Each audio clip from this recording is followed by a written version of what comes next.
મિત્રો આજે આપણે વાત કરવાના છીએ ઈ મેમો એટલે કે વાહન દ્વારા તમે કોઈ પણ પ્રકારે ભંગ કરો છો નિયમોનો તો એના માટે તમને એક ઈ ચલણ આપવામાં આવે છે.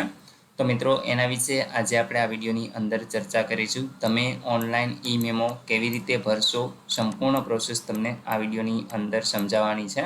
તમે આ ચલણ કઈ રીતે ડાઉનલોડ કરી શકો છો એ તમામ પ્રોસેસ આ વિડીયોની અંદર આપણે જોવાના છીએ. તો વિડીયોને પૂરો જોવા વિનંતી. જો તમને વિડીયો ગમે તો લાઈક કરી દેજો, તમારા મિત્રો સુધી શેર કરજો અને ચેનલને સબસ્ક્રાઇબ કરી લેજો જેથી આવી કોઈ પણ માહિતી આપ સુધી પહોંચતી રહે. ચાલો શરૂ કરીએ. તો મિત્રો સૌપ્રથમ તો તમને ખબર કઈ રીતે પડશે, તો તમે જ્યારે પણ ઉલ્લંઘન કરશો એટલે તમારું જો ઈ ચલણ જનરેટ થશે તો તમને SMS દ્વારા જાણ કરવામાં આવશે અને નીચે એક લિંક પણ તમે જોઈ શકો છો echallan.parivahan.gov.in. એના ઉપર મિત્રો તમારે ક્લિક કરી દેવાનું રહેશે. સંપૂર્ણ મેસેજ તમે જોઈ શકો છો. અહીંયા આગળ તમારો જે ચેસિસ નંબર હશે, ગાડીનું રજિસ્ટ્રેશન નંબર હશે, તમામ ડિટેલ તમને જોવા મળશે. ગાડીનો જે નંબર હોય છે એ તમને જોવા મળશે, નંબર પ્લેટ વાળો. અને બાકી જે તારીખે અને જેટલા ટાઈમે આ ઈ ચલણ જનરેટ થયું હશે એ તમામ ડિટેલ તમને અહીં જોવા મળે છે.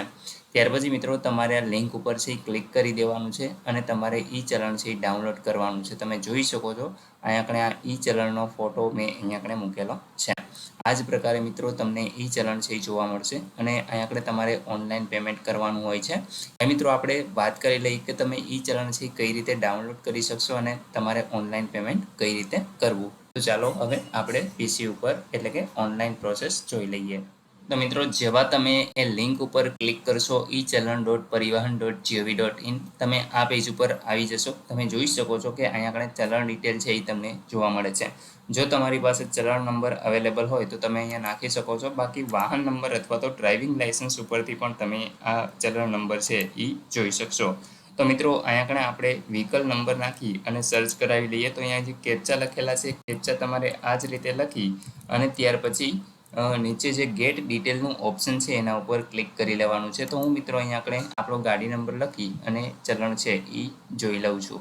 મિત્રો જેવું તમે અહીંયા આગળ ગેટ ડિટેલ કરશો એટલે તમારો જે રજિસ્ટ્રેશન મોબાઈલ નંબર છે એના ઉપર એક SMS છે એ મોકલી દેવામાં આવશે.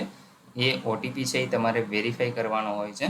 તો મિત્રો OTP જેવો આવે એટલે તમારે અહીંયા આગળ જે એન્ટર OTP લખેલું છે આ ખાનાની અંદર તમારે OTPને વેરીફાઈ કરી લેવાનો છે અને તમે સબમિટના ઓપ્શન ઉપર ક્લિક કરશો. તમે જોઈ શકશો અહીંયા આગળ જેના નામે RC બુક હશે જે ગાડીની એ અહીંયા આગળ એનું નામ જોવા મળશે, પછી ગાડીનો નંબર છે જોવા મળશે, અહીંયા આગળ ચલણનો નંબર છે જોવા મળશે. ત્યાર પછી મિત્રો અહીંયા તમને જે તારીખની ડિટેલ છે એ અને અહીંયા આગળ તમારી અમાઉન્ટ એટલે કે જે તમે દંડ ભરવાના છે એ દંડની રકમ તમને અહીંયા જોવા મળશે. સ્ટેટસ જોઈ શકો છો પેન્ડિંગ, અત્યારે આપણે હજી પેમેન્ટ નથી કરેલું. મિત્રો તમારે ચલણ છે એ ડાઉનલોડ કરવું હોય તો તમે અહીંથી ડાઉનલોડ કરી શકો છો અને જો તમે અત્યારે પેમેન્ટ કરશી આપણે એટલે અહીંયા આપણે એની રિસિપ્ટ પણ જનરેટ થઈ જશે. તો મિત્રો એ પણ તમારે ડાઉનલોડ કરી લેવાની હોય જો તમારે જોતી હોય તો. બાકી તમારે ઓનલાઈન પેમેન્ટ કરવાનું હોય છે તો અહીંયા પણ તમારે પે નાવના ઓપ્શન ઉપર ક્લિક કરી દેવાનું છે. તમે જોઈ શકો છો તમારી પેમેન્ટ આઈડી છે એ જનરેટ થઈ ગઈ છે. અહીંયા આગળ મિત્રો તમારું અમાઉન્ટ એટલે કે જે દંડની રકમ છે એ તમને અહીંયા જોવા મળશે. હવે મિત્રો અહીંયા આગળ તમારે પેમેન્ટ ગેટવે સિલેક્ટ કરવાનું છે, જેમાં SBI પે આપણે સિલેક્ટ કરી લેશું. નીચે તમે જોશો અહીંયા આગળ તમારે કન્ડિશનને એક્સેપ્ટ કરવાની છે અને સબમિટ કરી દેવાનું રહેશે.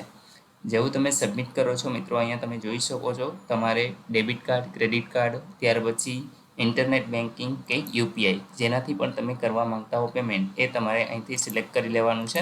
તો આપણે મિત્રો QR કોડથી પેમેન્ટ જનરેટ કરવા માંગીએ છીએ. જો તમારે કાર્ડથી કરવું હોય તો અહીંયા કાર્ડની ડિટેલ છે એ ભરવાની થશે અને ત્યાર પછી તમારા બેંક ખાતાની અંદર OTP જે પણ મોબાઈલ નંબર લિંક હશે એમાં તમને જોવા મળશે. તો મિત્રો આપણે OTPની ઝંઝટથી બહાર રહી અને UPI QR કોડથી પેમેન્ટ છે એ કરવા માંગીએ છીએ. તો અહીંયા આગળ મિત્રો હું QR કોડ છે એ જનરેટ કરીશ. તો અહીંયા આગળ પે નાવના ઓપ્શન ઉપર આપણે ક્લિક કરી લેશું. મિત્રો જેવું તમે ક્લિક કરશો અહીં તમે જોઈ શકો છો કે QR કોડ છે જનરેટ થઈ ગયો છે. સિક્યુરિટી રીઝનના કારણે હું અમુક વસ્તુને હાઇડ પણ કરી રહ્યો છું. તો મિત્રો આ રીતે તમારે QR કોડ છે એ સ્કેન કરી લેવાનો છે અને અહીં આગળ હું પેમેન્ટ છે એ કરી દઉં છું. જેવું તમે પેમેન્ટ છે એ ડન કરશો અને અહીં આગળ રિફ્લેક્ટ થશે ઓનલાઈન એટલે મિત્રો તમે જોઈ શકશો કે હમણાં પ્રોસેસ થઈ અને ઓટોમેટિક તમારું જે ઈ ચલણ છે એ પણ જનરેટ થઈ જશે. તો મિત્રો થોડા સેકન્ડોની રાહ અહીંયા આપણે તમારે જોવાની હોય છે. તમે જોઈ શકો છો કે ચલણ પેમેન્ટ છે એ સક્સેસફુલી અહીંયા આપણે ભરાઈ ગયેલું જોવા તમને મળે છે. તો મિત્રો આ રીતે છે એ તમે તમારા જે નિયમના ઉલ્લંઘન છે એનું ઈ ચલણ જનરેટ થયું હોય તો એનું પેમેન્ટ છે એ ઓનલાઈન કરી શકો છો. તમારે કોઈ પણ જગ્યાએ ભરવા જવાની નથી થતી. મિત્રો આ ઈ ચલણ છે એ અહીંયા આગળ તમે ભરી દો ત્યાર પછી તમારે આની રિસિપ્ટ જોતી હોય તો તમારે કઈ રીતે ડાઉનલોડ કરવી તો એ પણ આપણે જોઈ લઈએ. તો મિત્રો નીચે તમે સ્ક્રોલ કરાવો છો તો અહીંયા આગળ જનરેટ પ્રિન્ટ યોર રિસિપ્ટ આ ઓપ્શનને આપણે ક્લિક કરીશું. જેવું તમે ક્લિક કરશો અહીં તમે જોઈ શકો છો તમારે જો પ્રિન્ટર એડ્રેસ હોય તો તમે અહીંથી ડાયરેક્ટ એને પ્રિન્ટ પણ મેળવી શકો છો, અથવા તો તમારે પીડીએફ જોતી હોય તો તમે સેવ એઝ પીડીએફના ઓપ્શન ઉપર ક્લિક કરી અને મિત્રો અહીંયા આગળ તમારે સેવ કરી દેવાનું હોય છે. તો આ રીતે તમે સેવ કરી શકો છો. બાકી મિત્રો આ જે આખી પ્રોસેસ છે એ તમે અહીંયા આપણે ઓનલાઈન જોઈ લીધી.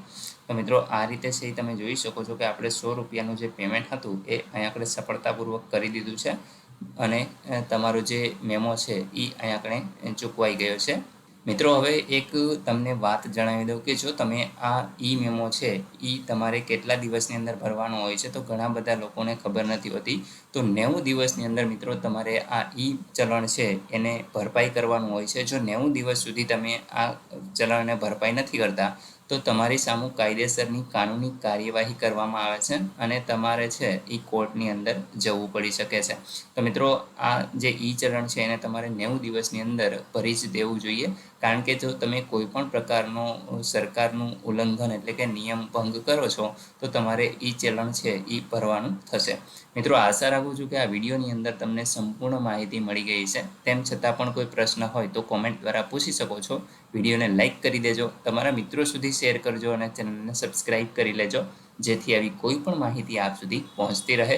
વિડીયો જોવા બદલ આપનો ખૂબ ખૂબ આભાર. મળીએ એક નવા વિડીયો સાથે. ત્યાં સુધી જય હિન્દ.